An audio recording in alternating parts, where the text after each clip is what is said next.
You may have heard me say previously that I'm very keen for people to learn of all ages where their food comes from.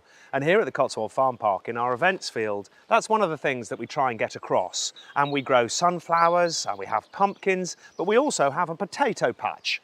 On our commercial farm here, which is 650 hectares or 1,600 acres on a tenancy, we grow various arable crops. So wheat for producing flour, we grow oilseed rape for rapeseed oil, we have beans that go into animal feed, and then we have barley that goes into our beer.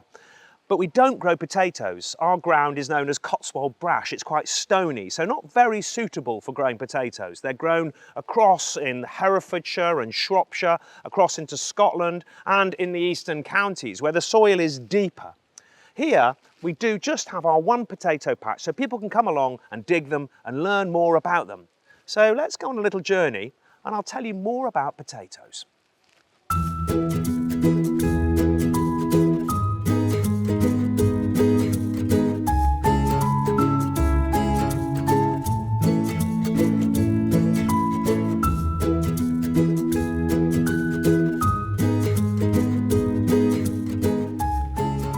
The history of the humble potato dates back around 350 million years, believe it or not.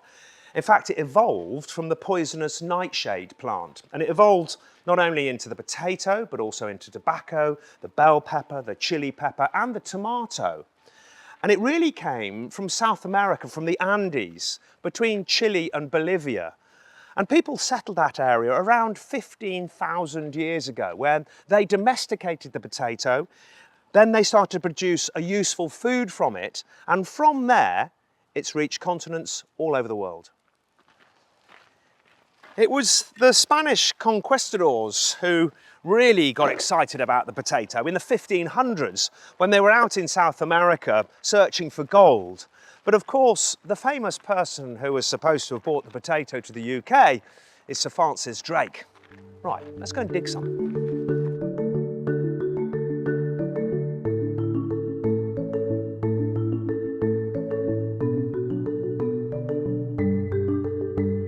So if we jump forward now to the 20th century, the potato became incredibly popular and was accepted in countries all over the world, partly because of its calorific value, but also because of the different types.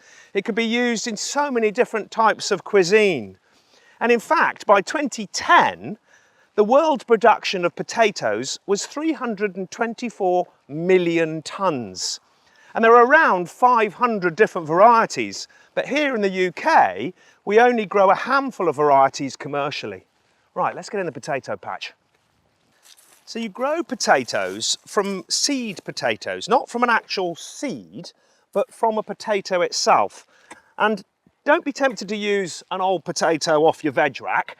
What you want to do is get a proper seed potato, and that has been stored and then starts to produce eyes and little roots on it, and it's that potato that you plant.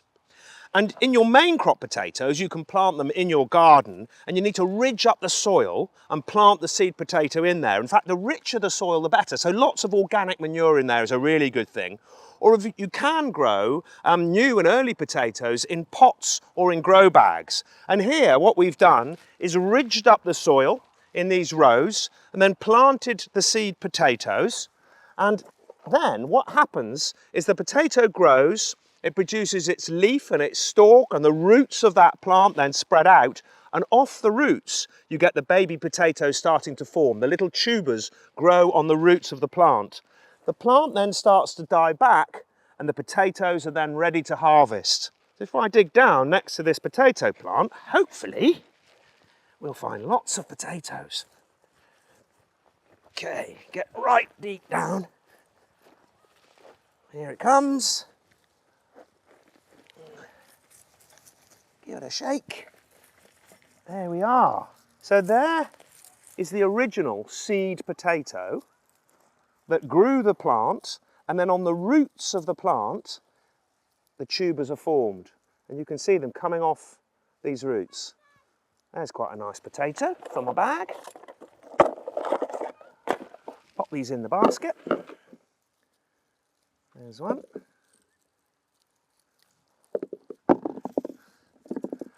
And I just love watching families out there digging for potatoes, learning where they come from. And of course, you know, we all eat chips and crisps and mashed potatoes and roast potatoes, but digging them up from the soil and taking them home and cooking them is really special.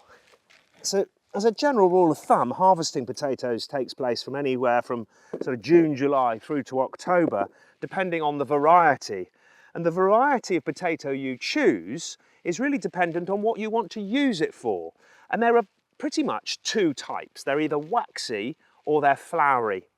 And the waxy types are really good for boiling, like new potatoes, or just boiled potatoes with butter. But if you want the more floury type, then what you're going to use them for is things like mash, chips, baked potatoes, or roast potatoes. Roast potatoes are wonderful, aren't they? If you just part boil them and then you shake them in a pan just to drain the water off them, put a bit of flour on, and then into really hot rapeseed oil and into the oven at about 190, 200 degrees centigrade, and put them in there, I reckon, for about an hour, and then they're lovely and crispy on the outside. Delicious.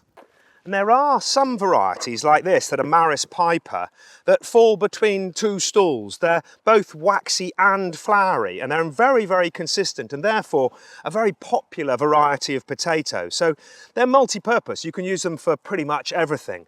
I really like them as mashed potatoes. Gloucestershire Old Spot bangers and mash with onion gravy and a dob of butter in that mash. Oh, beautiful. Of course, when you're growing potatoes, it's important to get the conditions right, a good soil full of organic matter, well ridged up, but also choosing varieties that are disease resistant. So there's a disease called potato blight that causes the foliage to go yellow and die off and the potatoes rot.